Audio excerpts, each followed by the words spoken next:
I talk about my signature program, there's add-ons to that, more in-depth, working with me. There's, instead of a weekend retreat, there's like a 10-day retreat. These are all things that are like higher level packages, which then it's still, I am the limiting factor, but then I need less of them. I need less clients. And I don't need a ton of clients. Again, I have a premium offering, so I only have room to work with so many people anyway. That's one aspect, is just, going up the value chain, working with different people who will pay for those services.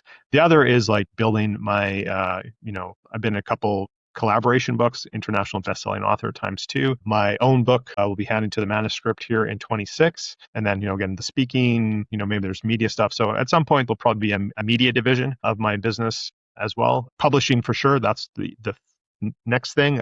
Transpires from that, I'm not sure. And I think that's how we leverage. I've stated this before, 5-10 years, whatever it is in the future, Pedro, when you're talking, to a friend of yours and you're like, hey, did you read Deepak's new book? Welcome to Career Coaching Secrets, the podcast where we talk with successful career coaches on how they built their success and the hard lessons they learned along the way. My name is Davis Nguyen, and I'm the founder of Purple Circle, where we help career coaches scale their business to $100,000 years, $100,000 months, and even $100,000 weeks. Before Purple Circle, I've grown several 7- and 8-figure career coaching businesses myself, and have been a consultant at 2 career coaching businesses that are doing over $100 million each. Whether you're an established coach or building your practice for the first time, you'll discover the secrets to elevating your coaching business.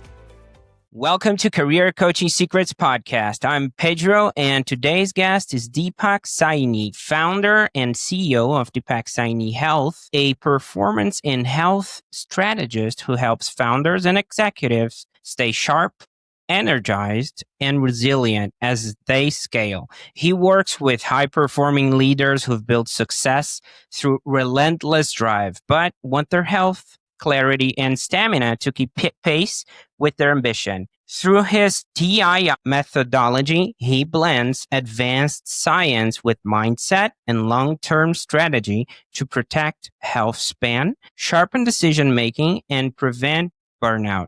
His work is high-touch, fully customized, and designed to help leaders upgrade their engine so they can perform at an elite level for the long run. Welcome to the show, Deepak. Thanks, Pedro. Appreciate being here today with you. Great to have you. And all right, let's rewind a bit. Every coach has that moment where they look at their life and say, I guess this is what I'm doing now. So when was that for you? So without getting too deep into my backstory, certainly we can if you want. I've overcome 3 major health challenges, the last of which, and they all kind of resolved relatively the same time. But as I overcame those challenges, healed my back, put my autoimmune condition to remission, and lost the last 60 of the 100 pounds that I've lost, people started asking me. So, I'm CPA, my first profession. Colleagues, coworkers, and associates started asking me like, hey, like, what did you do? People only see, no one sees the internal struggle. They only see the outside, right? So only people saw the weight loss. They didn't see all the other struggle. But they're asking about the weight loss. What you're doing? Can I take you out for lunch? So I started, kind of like, hey, like I read this book, or here's something I learned, and here's a podcast to listen to. And I started informally coaching people. And I realized after all, I was like, kind of like this more than what I am doing. And you can imagine I had quite the transformation. Very, growth mindset, just explosion after overcoming these 3 health challenges. I decided that, I kind of like this. And I started back in 2017. Nobody used this term at the time, but I started what we now call a side hustle, right? Evenings and weekends, lunch hours, working with clients, et cetera. And then in 2018, I was like, I just need to make a bigger impact. And I just left the corporate world. That's interesting. That you cut some leads by losing weight, right? That's interesting. Like that's and you're so right. And I see that on social media when but sometimes we see people comparing their insides to others people's outsides. They don't understand the struggle and what you've been through to get there. But what I want to understand is, when did it shift, from I'm helping people, they're asking me about how I lose my weight, but to I'm building a real business around this? Yeah, that's a great question. I'm going to answer 2 ways. First of all, many people, I see this all the time, we want to help others. We want to share our gifts, and we start doing the things. That doesn't mean you have a real business. Let's be honest with that. So that I want to put that out there. There's multiple factors, right? Like the economy was in a certain place at the time I made the decision. I was working for a company where, management, I didn't really align with my new values after overcoming this journey. And I just really enjoyed, like I'd always been someone who gave back to the community. I coached youth sports when I was younger. I always looked in my workplace to be, a leader and training new summer students, that sort of thing. So that comes kind of naturally, that teaching aspect. And then I realized like people don't have to suffer. I had to suffer. This knowledge isn't being disseminated properly or in the right fashion. So I think all those combined maybe decide like I need to do this and let's test it out again as a side hustle. And then, after about like a year of doing that part time, I was like, I just need to do this full time, and I'm making the leap. Okay. We see coaches when they start their practice, it's about trial and error. And sometimes they want to embrace the entire world, right? They want to help everyone in the world. And reality sometimes not like that. So after you got rolling, who are the people that kept showing up? The ones you realize, this is my crew. This is my people. It's evolved over time. Like it started very simply, people who were like me, weight loss, back pain, weight loss, back pain. But as I evolved myself, what I wanted for my own life, and you didn't read in my bio, but I have a publicly stated goal to be a centenarian plus, right? So that's not living in a hospital or assisted facility. That's like me enjoying my great grandchildren if possible, and a paddleboarding still into my hundreds, etc. So as my own mindset changed for what I wanted, and I started putting that energy out there in the world, not only like physical messaging, but also just that intention into the universe, people started getting drawn from me for more and more. And then as I got more skills and I honed my, my methodology, you mentioned it earlier, my time methodology, TIIME, so people just, it's evolved over time, the people that I work with and who get drawn to me. Okay. I mean, that's the coaching side. So let's talk about the part nobody escapes, right? So marketing. So how do people usually find you? If they told me they got attracted by your content, how do they find you? Yeah. And again, it's evolved over time. And as, business owners, we should be trying different things, running little experiments. What's working, what I'm doing now for marketing is not what I did 2 years ago or 5 years ago, that sort of thing. So I actually really am, I don't know if aggressive is the right word. That's not the right word. I go out and try to find my ideal clientele and educate them about why certain things that I think they should be concerned about for the type of businesses that they run or positions that they have, as opposed to just people just Google searching me, right? If you Google search me, like I wouldn't even be on the first page, and I don't really care. SEO is not really my thing, as I'm driving myself into people's lives by the marketing methods that I'm currently using. I think what's working best for me right now is hosting my own events, attending the right events, and speaking on the right stages where my ideal client is. Okay, so you've been through a lot. You keep testing new things. You said it yourself. So what did you end up trying as you figured out how to reach people? Well, yeah, like I've tried, like ads in the past, this whole social media, just blast it out there. Now, that doesn't mean I don't do social media. Of course I do. Anyone can check that out, but, relying too much on that. Yeah, the group coaching, model, the ascension ladder, which doesn't really work. Actually, people sell us that it does, but it doesn't really work. Everything in between. A joint venture model, which I still a bit affiliates, still use that a little bit, getting away from that, and really want to be in charge of my own destiny, right? So yeah, host my own events, driving people to that, or being on the right stages with the right partners who have those stages. Let's talk business for a second, because I took a look at your profile also, and I saw a podcast there. We're talking about also you speaking in the right stages, right? So let's say people find you, they resonate with your work, and eventually they want to know what working with you actually looks like, right? So everyone build their coaching business a bit differently. So when someone actually becomes a client, Deepak, what does that experience look like right now? Yeah, that's a great question. So it kind of depends how they come in. I have a number of offerings. I'm going to talk about my flagship offering, which follows my time methodology. So starts very robust intake. I want to know, and again, I work with people one-on-one for a year. So this is a long-term process. We are getting to know each other very well. I'm getting to know everything about you and your family, and you're going to get to know about my family, because that's how intimately we're working together. Very robust intake. Then we do testing. That's the T of my methodology. So very robust testing: DNA, microbiome, metabolites, biological age, hormones, blood work, everything. While we're waiting for the test results, again, depending on lab, and that's how long the can take 3 or 4 weeks to get the results. We work on what I call the inner game, and that's the first I. So I'm a master practitioner in timeline therapy, neurolinguistic programming, and hypnosis. So we work on that inner game, release the negative emotions, limiting beliefs. And we all have them. It doesn't matter where you are, how successful you are, how much money you make. We all have them. It's just a matter of degree. But when someone is, unchanged, don't have those anchors around their neck from their past, and sometimes it's from childhood, sometimes it's even intergenerational. Everything you want to do tactically, strategically afterwards works so much better. Then we get the test results come in, and one of my superpowers is taking these vast amounts of data, like we're talking hundreds of pages of information, and boiling it down to like 2 or 3 simple pages that the average person can follow. And I encourage all my clients, like, read all of that, but like, here's what you really need to do. And here's the top 5 things we're going to start with based on what you told me in upfront, based on what your goals are, your ethnicity, your culture, your lifestyle, your family dynamics, everything. And that's a big missing piece that you're not going to get from influencers and that type of thing, because they don't know you. So the second I is implementation plan. Here is the roadmap for the next year, and we reserve the right to run little experiments and change our mind with my client. Right? Ultimately, they're a decision maker. And then the M stands for mastermind retreat. So again, this is an individual coaching program, but I take all my current clients, past clients, and hot prospects, and we go away for a weekend. We have some fun. Again, I work with high performers. They can't not talk shop. This is a health coaching offering I have, but we go and do a business mastermind. But the twist is we do a regenerative medicine protocol while we're away on this retreat.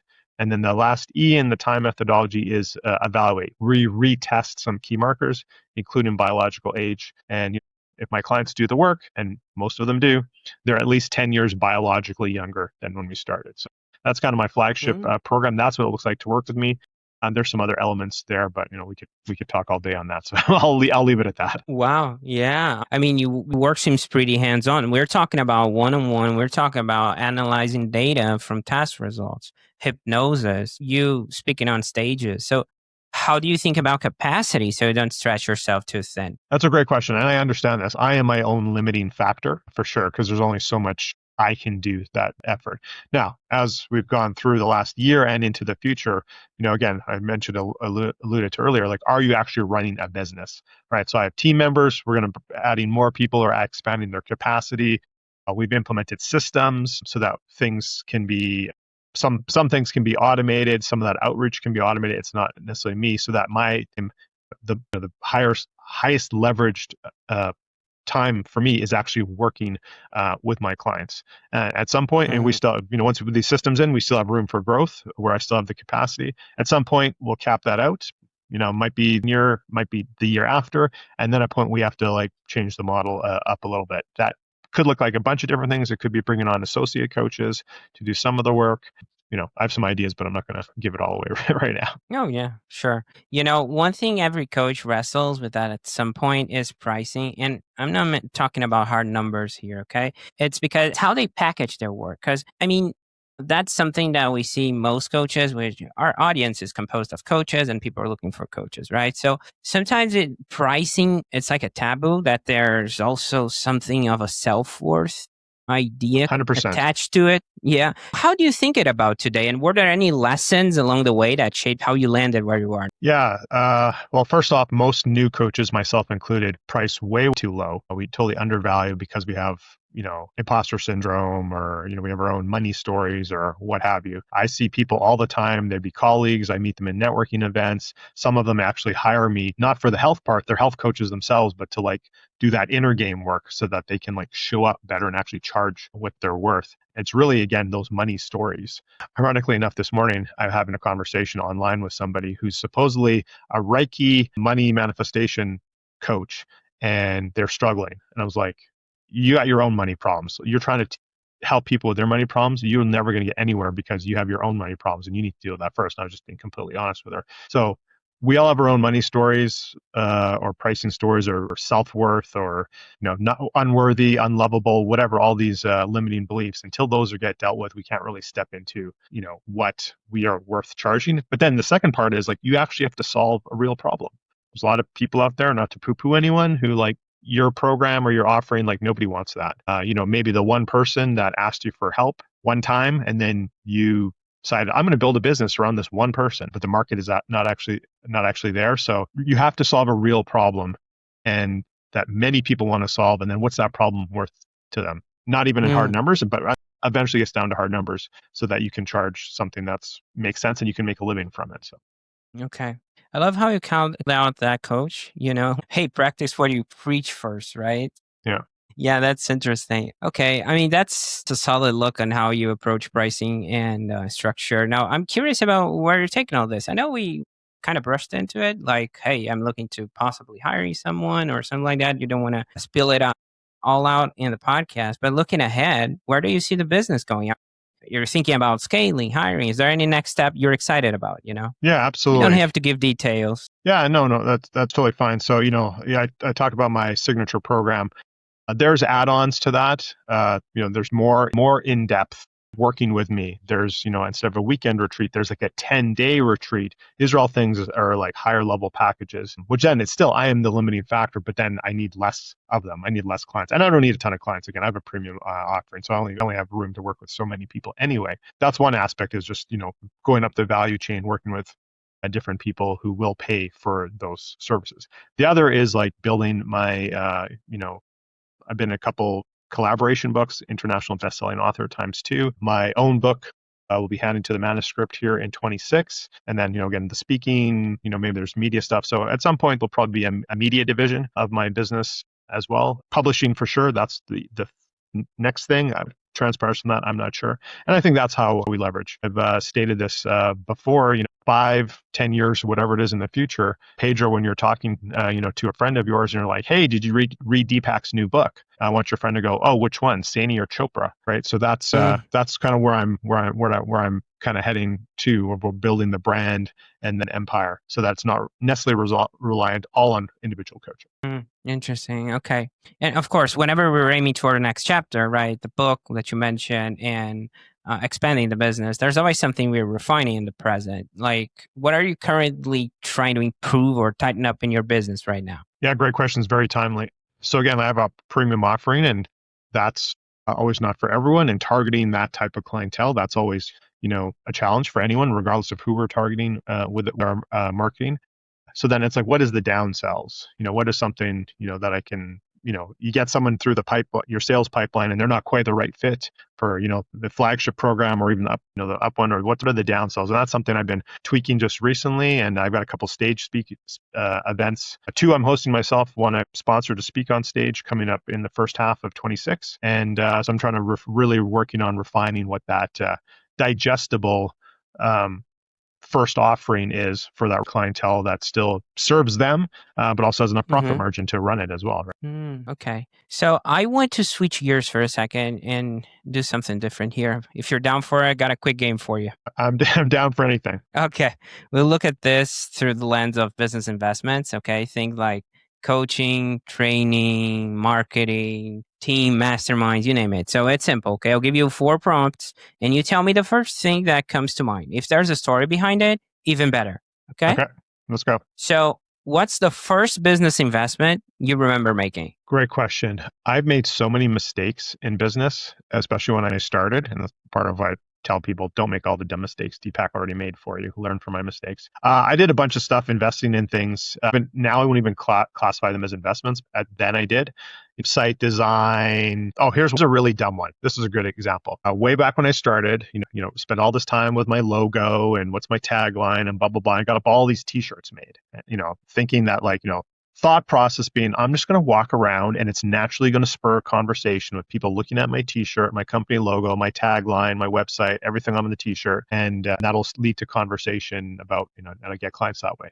I have gotten exactly 0 clients from that strategy. That was a terrible investment. One of the first, not the first, but in the first 6 months investments. Website has changed.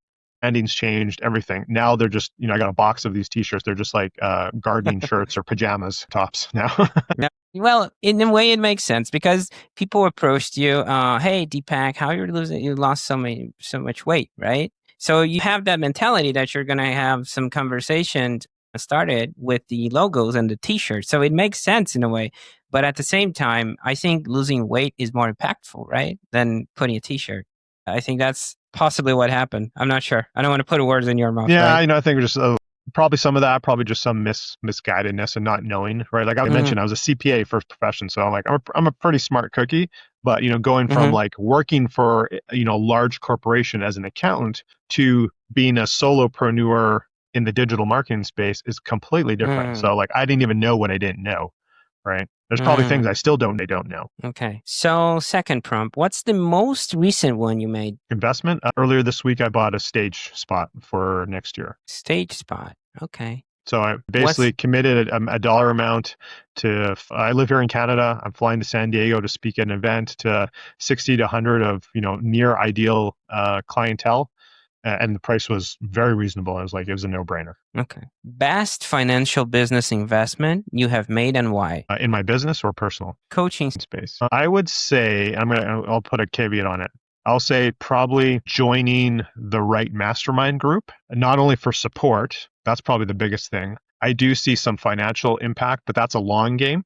That hasn't trickled in yet. I do expect it to, but just the support from peers that are doing what I want to do, or like they have to, people are doing different fields and some of them are not even coaches, but just that higher level of operations and thinking. When you surround yourself with those people, you can't help but have a little bit of, magic dust rub off on you. So be in the rooms where you're like the dumbest person and you can't help but like rise up. Okay. Yeah, masterminds. That makes sense. So I think you already answered this. I was about to, I think this is your first one because my last one is, what's one investment you wish you could get your money back on? Are we talking about the t-shirts and the No, I got a different one completely. I won't call out their name because they're obviously doing very well. When I first started, I'm doing this full time. I don't even know if it was an ad or something. But anyway, long story short, a coaching program, I'm using air quotes here, a coaching program, a very high ticket coaching program that basically, Facebook ads to webinar is the model. There's many of them out there. And not that it's a bad program or anything like that. It's just like I was not the person, both maturity in my business and also that inner game to be successful following that methodology. I was too new. I was still in the first year or maybe just a little bit more than a year into it. And that was a very large investment for this essentially group coaching program to teach that methodology of marketing. So I don't regret it because I made the decision. No one forced me to it. I did it, but that was probably the worst financial decision. Again, it wasn't because of a bad program. I was not ready for that program. Okay. And looking at those, how has your approach to investing in the business changed over the years, if it certainly has? As I've done more of my own work, I call that, again, the inner game, the emotional aspect of that. Again, it's a spectrum, as I mentioned earlier. We all have those limiting beliefs. And as I've overcome my own and fine-tuned some of my limiting beliefs around worthiness, money, etc., that's led me to invest more. And we all have to manage our budgets, right? And our marketing dollars and everything like that. But it's led me more to be in a growth mindset of, hiring my own mentors and coaches, investing on that, for that stage, right? Like the money's outlaid today. That event's not for 4 months. Sometimes it's even longer. And you're like, you have to believe I'm going to recoup that times 2, 5x. Otherwise, why do it, right? So just having that mindset, like in the past, I would have like, oh, no way, there's got to be instant return, or like that's not a good use of dollars. But as you kind of grow into that, both mindset and what your business is, you have to make you should be making those type of decisions. Okay.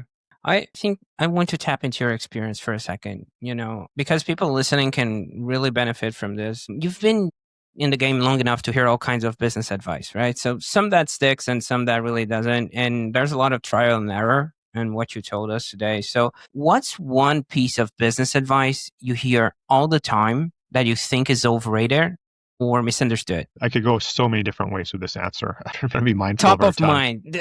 This will bring truth. Top of mind. Yeah. So, hey, no hate for the people who are trying to earn a living for themselves, right? But, all these people, and if I'm talking to you and you're pissed off, then that's your own issue.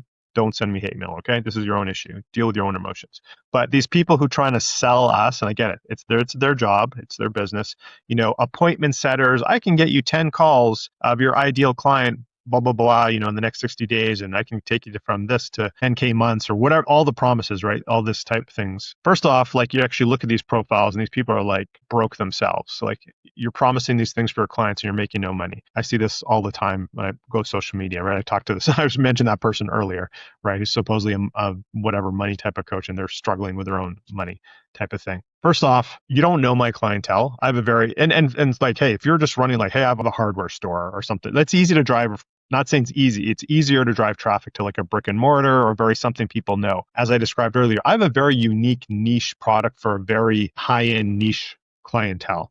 I don't trust that someone can actually knows them. They haven't done all the work that I've done to like even identify to get to that person. And that's why I don't use any of those type of things. That's one aspect. And then how people market today as well. And if you're a coach listening or someone who's looking for a coach, just think about how people are approaching you, with the cold DMs and whatever. And there's nothing wrong with doing outreach, but like it's how you do it. It's so terrible, and I actually, as an aside, I actually created a course and I have it on a learning platform that I just send people the link to. It's like 36 like mistakes you're making trying to basically got sick and tired of people trying to pitch me their services that were just terrible. Like, look, dude, this is so bad. I just made a little course with 36 little videos just saying like, this is what not to do. And I just like, so I send them the link now. It's like $27. If you're actually concerned about getting better, you'll pay me $27 to learn how not to approach someone like me. Anyway, that's an aside. People just are doing it so bad. And I get it. You're trying to hustle and make it, but like terrible. Like take the time to actually know the person, and don't use generic AI outbound. I mean, even like LinkedIn as examples cracking down on that anyway, right? So just be yourself and like solve a real problem. And don't try and be one of the crowd. I don't know, Pedro, I think I jumped around a little bit there. I don't know if I answered your original question. No, you did answer it. And it sparked my attention. The 10 outreach a day that are promised through appointment setters, they're just a bad hook, right? Because they don't, you could like, let's say I hire someone, I could say, okay, now here's my qualifying process. I'm not taking all those 10. You're going to do a triage. Are you really going to take 10? So it's based on assumption of what's my ideal, for example, your ideal ICP or how that works and how that plays out. So it's based on assumption. I think that's why it's so weak. But and the other thing, it's based on assumption of trust as well, right? Because even people comes like, oh, if we don't get results, or like they pitch it as, some people pitch it as like, there's no investment, there's no cost to you. If we don't result, you don't pay anything.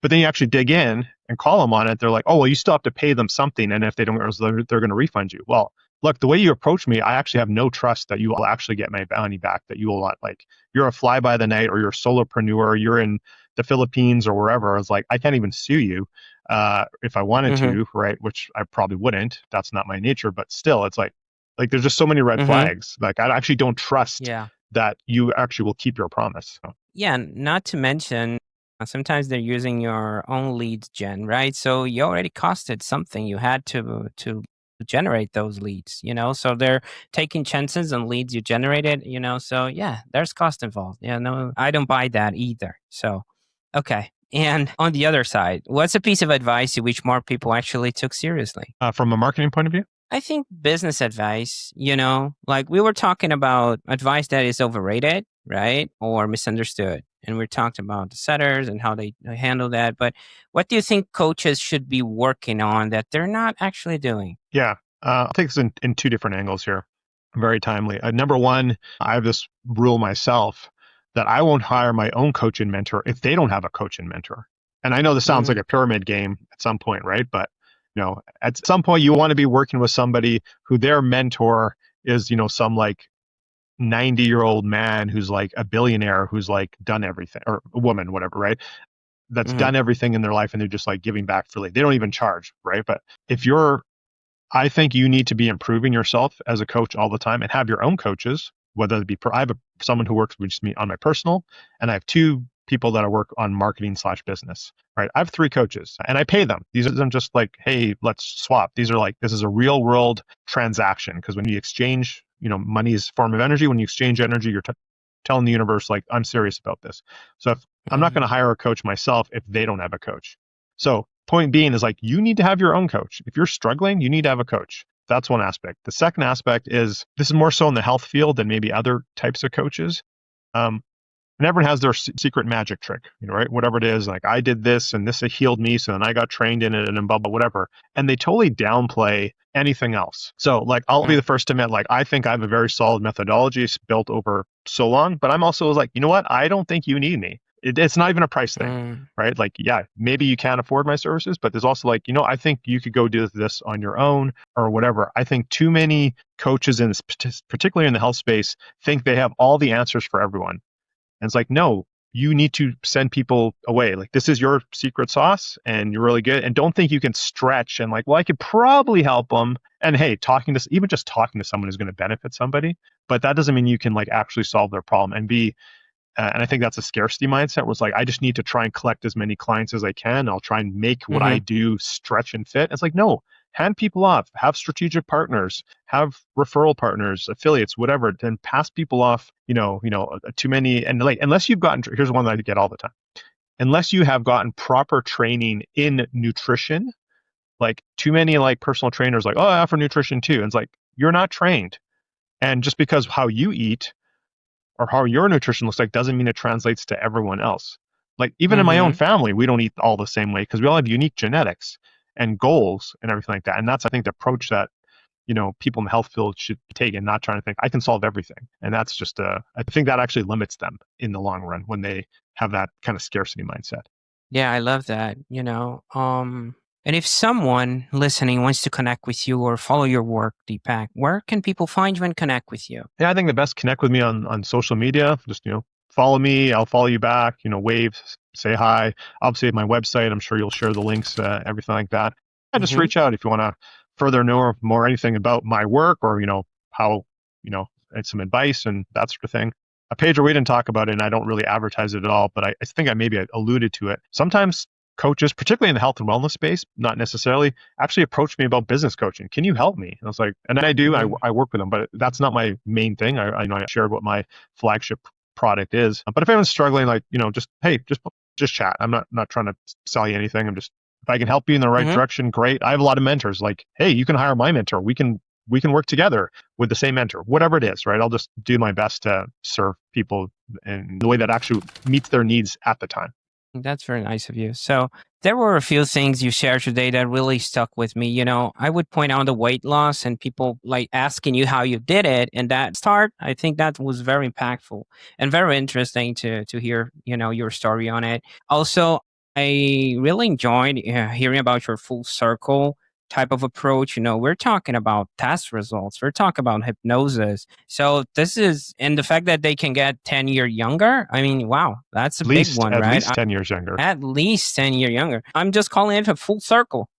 I really like that, really enjoy that. And I think last but not least, calling out the money coach. I love that. It's about practicing what we preach, right? And also that you mentioned, hey, if you don't have a coach, I'm not going to hire you. I also like that. Love that. I think that's important reminder for our audience. So Deepak, I appreciate what you do. Pedro, can I just add one more thing here? I think that last statement, I kind of put in the context of like the coaching industry, but like, I think you can even broaden it, right?